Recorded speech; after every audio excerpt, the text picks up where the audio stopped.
பொன்னனின் சிந்தனைகள். பொன்னன் பராந்தகபுரத்தின் வீதியில் போய்க் கொண்டிருந்த போது எதிரில் ராஜ பரிவாரங்கள் வந்து கொண்டிருப்பதைக் கண்டு ஒதுங்கி நின்றான்.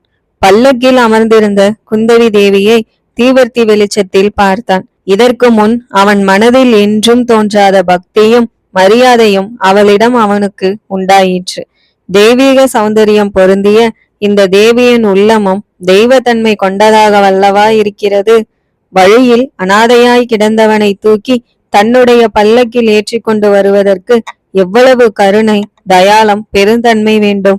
அன்றிரவு பொன்னன் அவ்வூர் கோயில் பிரகாரத்தில் படுத்து கொண்டே மேலே செய்ய வேண்டியதை பற்றி சிந்தனை செய்தான். இளவரசரோ சரியான சம்ரஷணையில் இருக்கிறார். குந்தவி தேவியை காட்டிலும் திறமையாக அவரை தன்னால் கவனிக்க முடியாது. இளவரசர் எங்கே போக விரும்பினாரோ அவ்விடத்துக்கே குந்தவி தேவி அவரை அழைத்து போகிறார். ஏதோ சோழ வம்சத்தின் குல தெய்வமே இவ்விதம் ஏற்பாடு செய்ததென்று சொல்லும்படி எல்லாம் நடந்திருக்கிறது. எப்படியும் இளவரசருக்கு உடம்பு நன்றாய் குணமாக சில தினங்கள் ஆகும். அதுவரைக்கும் அவரை தான் பார்க்கவோ பேசவோ சௌகரியப்படாது. பின்னர் அவருக்கு உடம்பு குணமாகும் வரையில் தான் என்ன செய்வது? பின்னோடு தொடர்ந்து போவதினாலோ உறையூருக்கு போய் உட்கார்ந்திருப்பதினாலோ என்ன பிரயோஜனம்? அதை காட்டிலும் ராணி அருள்மொழி தேவியை விடுதலை செய்ய வேண்டிய காரியத்தை பார்ப்பது நலமல்லவா? இதற்கு சிவனடியாரை போய் பார்த்து அவருடன் கலந்து ஆலோசனையை செய்ய வேண்டும். அருள்மொழி தேவியை பற்றி ஏதாவது துப்பு தெரிந்தவுடன் தம்மிடம் வந்து தெரிவிக்கும்படி சொல்லி இருக்கிறார். தம்மை சந்திக்க வேண்டிய இடத்தையும் குறிப்பிட்டிருக்கிறார். மாமல்லபுரத்துக்கு சமீபத்தில் அடர்ந்த காட்டுக்குள் மறைந்திருக்கும் சிற்பியின் வீட்டை கண்டுபிடிக்க சொல்லி இருக்கிறார். அங்கே போய் அவரை சந்தித்து எல்லா விஷயங்களையும் சொல்லி அவருடைய யோசனைப்படி நடப்பது தான் உசிதம் என்று தீர்மானித்தான். மறுநாள் காலையில் ராஜ பரிவாரங்கள் பராந்தகபுரத்தை விட்டு கிளம்பி உறையூர் சாலையில் போவதை தூரம் இருந்து பொன்னன் பார்த்து, பகவானே, எங்கள் இளவரசரை காப்பாற்று. நான் மாமல்லபுரத்தில் இருந்து திரும்பி வருவதற்குள் அவர் உடம்பு பூரணமாய் குணமாகிவிட வேண்டும் என்று மனதிற்குள் வேண்டிக் கொண்டான். பரிவாரங்கள் மறைந்ததும் எதிர் திசையை நோக்கி நடக்கலானான். அவனுடைய கால்கள் மாமல்லபுரத்தை நோக்கி சென்று கொண்டிருந்த போதிலும் உள்ளம் மட்டும் இளவரசர் படுத்திருந்த பல்லக்குடன் உறையூரை நோக்கி போய்க் கொண்டிருந்தது. குந்தவி தேவியின் பராமரிப்பில் இளவரசர் இருப்பதினால் ஏற்படக்கூடிய அபாயம் அவனுக்கு அடிக்கடி நினைவு வந்து கொண்டிருந்தது. பல்லக்கில் படுத்திருக்கும் நோயாளி உண்மையில் சோழ நாட்டு இளவரசர் என்பதை குந்தவி அறிந்தால் என்ன ஆகும்? ஜுர வேகத்தில் இளவரசர் பிதற்றும் போது அந்த உண்மை வெளியாகி விடலாம் அல்லவா? அல்லது வசந்த மாளிகையில் அவர் நல்லுணர்வு பெற்றதும் திடீரென்று பழைய இடங்களை பார்க்கும் வியப்பினால் தாம் இன்னார் என்பதை வெளியிட்டு விடலாம் அல்லவா? அதனால் ஒருவேளை ஏதேனும் விபரீதம் விளைந்து விடுமோ? குந்தவிக்கு உண்மை தெரிந்தால் அவளுடைய தமையனுக்கும் தெரிந்துதான் தீரும். பிறகு சக்கரவர்த்திக்கும் தெரியாமல் இராது. சக்கரவர்த்தியினால் தேச பிரஷ்டம் செய்யப்பட்டவர் அல்லவா இளவரசர். அதை மீறி பொய் வேஷத்தில் வந்ததற்கு சிச்சை மரணமே அல்லவா? ஆனால் கடவுள் அருளால் அப்படியெல்லாம் ஒன்றும் நேராது என்று பொன்னன் தன்னை தானே தைரியப்படுத்தி கொண்டான். குந்தவி தேவிக்கு ஒருவேளை உண்மை தெரிந்தால் அவர் இளவரசரை காப்பாற்றவே முயல்வார். முன்னம் தேச பிரஷ்ட தண்டனை விதிக்கப்பட்ட போதே அவருக்காக மன்னிப்பு கோரி மன்றாடியதாக கேள்விப்பட்டிருக்கிறோமே. அதை பற்றி சிவனடியார் அருள்மொழி ராணியிடம் எவ்வளவெல்லாம் சொன்னார். சிவனடியாரையும் குந்தவி தேவியையும் பற்றி சேர்ந்தாற்போல் நினைத்ததும் பொன்னனுக்கு நேற்றிரவு மகேந்திர மண்டபத்தின் வாசலில் நடந்த சம்பாஷணை நினைவு வந்தது. மனதில் இன்னதென்று சொல்ல முடியாத கவலையும் திகிலும் உண்டாயின.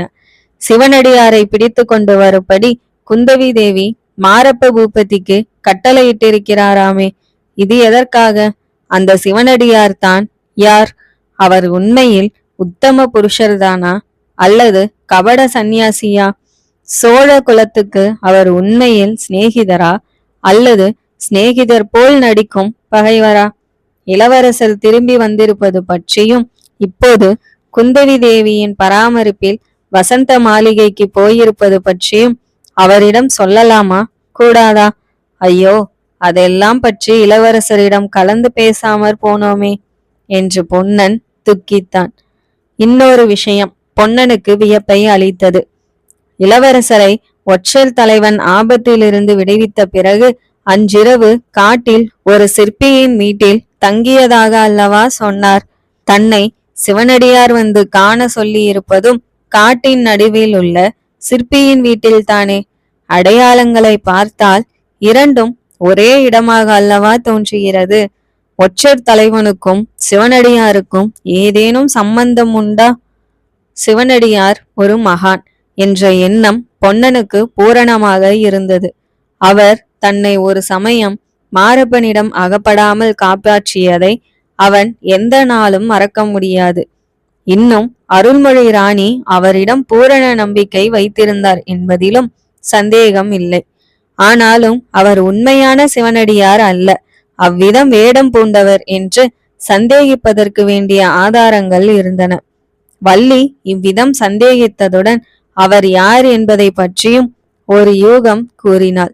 அதாவது அவர் உண்மையில் பார்த்திப மகாராஜா தான். மகாராஜா போர்க்களத்தில் சாகவில்லை. தன்னந்தனியே தாம் உயிர் தப்பி வந்ததை அவர் யாருக்கும் தெரிவிக்க விரும்பாமல் சிவனடியார் வேஷம் பூண்டுகிறார் என்று வள்ளி சொன்னாள்.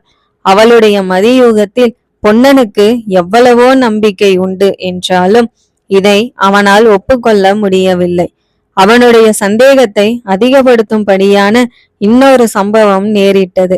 அருள்மொழி ராணி தீர்த்த யாத்திரை கிளம்பி சென்ற பிறகு பொன்னன் பெரிதும் மனச்சோர்வு அடைந்திருந்தான். தோணி துறைக்கு சற்று தூரத்தில் காட்டில் இருந்த ஐயனார் கோயிலுக்கு போய் பிரார்த்தனை செய்யலாம் என்று அவன் போனான். அங்கே சந்நிதியில் வைத்திருந்த மண் யானைகளில் ஒன்று உடைந்து விழுந்திருப்பதை கண்டான். அதன் அருகில் அவன் சென்று பார்த்தபோது மண்குதிரையின் வயிற்றுக்குள் ஒரு துணி மூட்டை இருந்தது. அதிசயத்துடன் அவன் அந்த மூட்டையை அவிழ்த்து பார்த்தான். அதற்குள் புலித்தோல், ருத்ராட்சம், பொய் ஜடாமுடி முதலியவைகள் இருக்க கண்டான். அப்போது அவனுக்கு உண்டான வியப்புக்கு அளவே இல்லை. யோசிக்க யோசிக்க இது சிவனடியாருடைய வேஷ பொருட்கள் தான் என்பது நிச்சயமாயிற்று. அந்த வேஷதாரி யார்? அவர் நல்லவரா பொல்லாத சூழ்ச்சிக்காரரா? அவரை நம்பலாமா கூடாதா? அந்த பயங்கர மகா கபால பைரவர் மாரப்பன் காதோடு சிவனடியாரை பற்றி ஏதோ சொன்னாரே, அது என்ன? கருணையும் தயாளமும் உருக்கொண்ட குந்தவி தேவி எதற்காக அச்சிவனடியார் மேல் வெறுப்பு கொண்டிருக்கிறாள்? இதெல்லாம் பொன்னனுக்கு ஒன்றும் விளங்கவில்லை. ஆனால் அவன் ஒன்று நிச்சயம் செய்து கொண்டான். இந்த தடவை சிவனடியாரை சந்தித்ததும் அவரை தெளிவாக, சுவாமி தாங்கள் யார் என்று கேட்டுவிட வேண்டியதுதான். திருப்தியான விடை சொன்னால் இளவரசர் திரும்பி வந்ததை பற்றியும் அருள்மொழி ராணி இருக்குமிடத்தை பற்றியும் அவருக்கு தெரிவிக்க வேண்டும். தகுந்த மறுமொழி கூறி தன் சந்தேகத்தை தீர்க்காவிட்டால் ஒன்றும் சொல்லாமல் திரும்பி வந்துவிட வேண்டும். இளவரசருக்கு உடம்பு குணமான பிறகு அவரை எப்படியாவது சந்தித்து கலந்து ஆலோசித்து கொண்டு மேற்காரியங்களை செய்ய வேண்டும். இவ்விதம் பலவிதமாக யோசனைகளும் தீர்மானங்களும் செய்து கொண்டு பொன்னன் வழி நடந்து சென்றான். ஆங்காங்கே போக்கு வண்டிகள் கிடைக்கும் போதெல்லாம் ஏறிக்கொண்டு போனான். கடைசியில் மாமல்லபுரம் போகும் குறுக்கு பாதையிலும் இறங்கி சென்றான். காட்டின் மத்தியில் உள்ள சிற்பியின் வீட்டுக்கு சிவனடியார் மிக தெளிவாக அடையாளங்கள் சொல்லியிருந்தார். அந்த அடையாளங்கள் புலப்படுகின்றனவா என்று வெகு கவனமாய் பார்த்து கொண்டு அவன் போய்க் கொண்டிருக்கையில் அவனுக்கு எதிரே சற்று தூரத்தில் ஒரு குதிரை வருவதையும் அது சட்டென்று குறுக்கே காட்டில் புகுந்து போவதையும் பார்த்தான். குதிரை மேலிருந்த வீரன் தன்னை கவனித்தானா இல்லையா என்பது பொன்னனுக்கு தெரியவில்லை. ஆனால் இளவரசர் சொன்ன அடையாளத்தில் இருந்து அவன் ஒற்றர் தலைவனாய் இருக்கலாம் என்று தோன்றியது. திரும்ப வேண்டிய இடத்தை பற்றி சிவனடியார் கூறிய அடையாளங்கள் அதே இடத்தில் காணப்படவே பொன்னன் அங்கேயே தானும் திரும்பினான். படர்ந்து தழைத்திருந்த செடி கொடிகளை உராய்ந்து கொண்டு குதிரை போகும் சத்தம் நன்றாய் கேட்டுக்கொண்டிருந்தது. அந்த வழியை தொடர்ந்து பொன்னனும் போனான். ஒரு நாழிகை நேரம் இவ்விதம் போன பிறகு கொஞ்சம் திறந்த வெளி காணப்பட்டது. அதில் ஒரு அழகான சிற்ப வீடு தோன்றியது. அவன் சாலையில் பார்த்த குதிரை அவ்வீட்டின் பக்கத்தில் நிற்பதை கண்டான். அதே சமயத்தில் அவ்வீட்டுக்குள்ளிருந்து சிவனடியார் வெளியே வந்து புன்னகையுடன் அவனை வரவேற்றார். பொன்னனோ அளவில்லாத வியப்புடனும் திகைப்புடனும் அவரை உற்று நோக்கினான். பொன்னனும் சிவனடியாரும். சிவனடியாரை பார்த்த பொன்னன் ஏன் அவ்வளவு ஆச்சரியமடைந்தான் என்று சொல்ல வேண்டியதில்லை. குதிரையில் இருந்து இறங்கி அந்த சிற்ப வீட்டுக்குள் நுழைந்தவர் ஒருவராயும் வெளியில் வந்தவர் இன்னொருவராயும் இருந்ததுதான் காரணம். 2 பேரும் ஒருவர்தானா, வெவ்வேறு மனிதர்களா? இந்த ஆச்சரியத்தையும் சந்தேகத்தையும் பொன்னன் முகத்தில் வெளிப்படுத்திய போதிலும் வார்த்தைகளினால் வெளிப்படவில்லை. வெளியிடுவதற்கு அவனுக்கு சந்தர்ப்பமும் கிடைக்கவில்லை. ஏனென்றால் அவனை பார்த்த உடனேயே சிவனடியார், பொன்னா, எவ்வளவு சரியான சமயத்தில் வந்தாய். இப்போதுதான் உன்னை நினைத்து கொண்டிருந்தேன். உறையூருக்கு புறப்பட்டு கொண்டிருந்தேன். இன்னும் சற்று நேரம் கழித்து வந்திருந்தாயானால் என்னை பார்த்திருக்க மாட்டாய் என்று பரபரப்புடன் பேசிக்கொண்டே போனார். திண்ணையில் அவர்கள் உட்கார்ந்து கொண்டதும், பொன்னா, சீக்கிரம் உன் சமாசாரத்தை சொல்லு. ரொம்ப முக்கியமான காரியம் ஏற்பட்டிருக்கிறது. அதை பற்றி பிறகு சொல்கிறேன். மகாராணியை பற்றி ஏதாவது தகவல் தெரிந்ததா என்று கேட்டார். பொன்னன், தெரிந்தது சுவாமி என்றான். பிறகு தான் கொல்லிமலை அடிவாரத்துக்கு போனது, அருவியை பிடித்து கொண்டு மேலேறியது, அங்கே ஒற்றைக்கை மனிதனும் குள்ளனும் வந்ததை கண்டு மறைந்திருந்தது, அவர்கள் திரும்பி வருவார்கள் என்று எதிர்பார்த்து 3 நாள் காத்திருந்து விட்டு திரும்பியது ஆகிய விவரங்களை சொன்னான். காட்டாற்று வெள்ளத்திலிருந்து விக்கிரமனை காப்பாற்றியது முதலியவற்றை சொல்லவில்லை. சிவனடியாரை பற்றிய உண்மையை தெரிந்து கொண்டு பிறகு சொல்லலாம் என்று இருந்தான். ஒற்றைக்கை மனிதனுடைய தோற்றத்தை பற்றி விவரமாக சொல்லும்படி சிவனடியார் கேட்க, பொன்னன் அவ்விதமே அவனுடைய பயங்கர தோற்றத்தை வர்ணித்துவிட்டு, சுவாமி, அந்த மனிதன் யார், உங்களுக்கு தெரியுமா என்று கேட்டான். பொன்னா, பார்த்திப மகாராஜாவின் பத்தினி அந்த கொல்லிமலையிலே தான் எங்கேயோ இருக்கிறாள், சந்தேகமில்லை. இதுவரையில் எனக்கு அர்த்தமாகாத விஷயங்கள் பல இப்போது அர்த்தமாகின்றன. அந்த மனிதன் யார் என்றா கேட்கிறாய்? மகா புருஷர்களும் பக்த சிரோமணிகளும் தோன்றிய இந்த புண்ணிய நாட்டில் நரபலி என்னும் பயங்கர வழக்கத்தை பரப்பி வரும் மகா கபால பைரவன் தான் அவன். நானும் எவ்வளவோ முயற்சி செய்து வருகிறேன் அவனை நேருக்கு நேர் காண வேண்டுமென்று. இன்று வரையில் முடியவில்லை. அவனை பற்றி இன்னொரு சந்தேகம் எனக்கு இருக்கிறது. பொன்னா, ஏன் என் கண்ணில் அகப்படாமல் அவன் தப்பி திரிகிறான் என்பதை ஒருவாறு யூகிக்கிறேன். எல்லா உண்மையையும் சீக்கிரத்தில் நாம் 2 பேருமாக கண்டுபிடிக்க போகிறோம். பொன்னா, அதற்கு முன்னால் நமக்கு இன்னும் முக்கியமான காரியம் ஏற்பட்டிருக்கிறது. உனக்கு இப்போது ரொம்பவும் ஆச்சரியமளிக்கும் விஷயம் ஒன்றை சொல்ல போகிறேன்.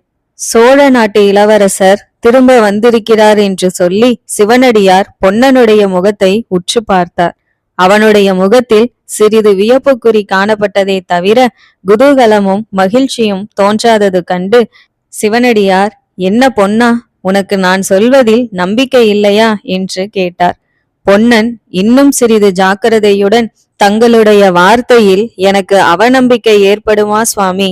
ஆனால் இவ்வளவு அபாயத்துக்கு துணிந்து இளவரசர் ஏன் வந்தார் என்றுதான் கவலையாய் இருக்கிறது என்றான். உண்மைதான் பொன்னா, இளவரசருக்கு ஏதோ அபாயம் நேர்ந்து விட்டது. உறையூருக்கு போகும் பாதையிலே தான் ஏதோ நேர்ந்திருக்கிறது. நாம் உடனே கிளம்பி போய் பார்க்க வேண்டும். அருள்மொழி தேவியை கண்டுபிடிப்பதற்கு முன்னால் இளவரசரை கண்டுபிடிக்க வேண்டும் என்றார். பொன்னன் இப்போது உண்மையாகவே பேராச்சரியம் அடைந்தவனாய், சுவாமி, இதெல்லாம் உங்களுக்கு எப்படி தெரிந்தது? இளவரசரை நீங்கள் பார்த்தீர்களா? எங்கே பார்த்தீர்கள்? அவருக்கு வழியில் ஆபத்து என்று என்ன முகாந்தாரத்தை கொண்டு சொல்கிறீர்கள் என்று கேட்டான். பொன்னா, இதென்ன உன்னிடம் இந்த மாறுதல்? நான் சொல்வதில் சந்தேகப்பட்டு முகாந்திரம் கேட்க கூட ஆரம்பித்து விட்டாயே. நல்லது, சொல்கிறேன் கேள். இளவரசரை நானே பார்த்தேன், பேசினேன். நான் தான் உறையூருக்கு அனுப்பினேன். எதற்காக சுவாமி? எதற்காகவா? ஜன்ம தேசத்தை பார்த்துவிட்டு வரட்டும் என்றுதான். பொன்னா, ஒருவனுக்கு தன்னுடைய பிறந்த நாட்டில் அன்பு எப்போது பூரணமாகும் என்று உனக்கு தெரியுமா? கொஞ்ச காலமாவது அயல் தேசத்தில் இருந்து விட்டு திரும்பி வரும்போதுதான் தெரியும். 2-3 வருஷம் அயல் நாட்டிலிருந்து விட்டு ஒருவன் திரும்பி தன் தாய் நாட்டுக்கு வரும்போது பாலைவன பிரதேசமாய் இருந்தாலும் அது சொர்க்க பூமியாக தோன்றும். வளங்கொழிக்கும் சோழ நாட்டை பற்றி கேட்க வேண்டுமா? உங்கள் இளவரசருக்கு திரும்பவும் இந்நாட்டை விட்டு போகவே மனம் வராதபடி செய்ய வேணும் என்று விரும்பினேன். பார்த்திப மகாராஜாவுக்கு போர்க்களத்தில் நான் கொடுத்த வாக்குறுதியை நிறைவேற்றும் பொருட்டு. ஆனால் வழியில் இப்படி விபத்து ஏற்படக்கூடும் என்று எதிர்பார்க்கவில்லை. ஐயோ பகவானே, நாளை அருள்மொழி ராணி கேட்டால் நான் என்ன செய்வேன்? சுவாமி, இளவரசருக்கு என்ன ஆபத்து நேரிட்டது? அது எப்படி உங்களுக்கு தெரியும் என்று பொன்னன் கேட்டான். இன்றைக்கு ரொம்ப கேள்விகள் கேட்கிறாயே பொன்னா. என்ன ஆபத்து நேர்ந்தது என்று எனக்கு தெரியாது. ஆனால் ஏதோ நேர்ந்து மட்டும் இருக்கிறது. அதோ அந்த குதிரைக்கு பகவான் பேசும் சக்தியை மட்டும் அளித்திருந்தால் அது சொல்லும். ஆமாம், இந்த குதிரை மேல் ஏறிக்கொண்டுதான் உங்கள் இளவரசர் கிளம்பினார். இதே இடத்திலிருந்துதான் புறப்பட்டார். ஆனால் 2 நாளைக்கு பிறகு குதிரை மட்டும் தனியாக திரும்பி வந்திருக்கிறது. இளவரசருக்கு எங்கே என்ன நேர்ந்தது என்பதை நாம் இப்பொழுது உடனே போய் கண்டுபிடிக்க வேண்டும். நீயும் என்னோடு வருகிறாய் அல்லவா பொன்னா? உனக்கு குதிரை ஏற தெரியுமா என்று சிவனடியார் கேட்டார். தெரியும் சுவாமி.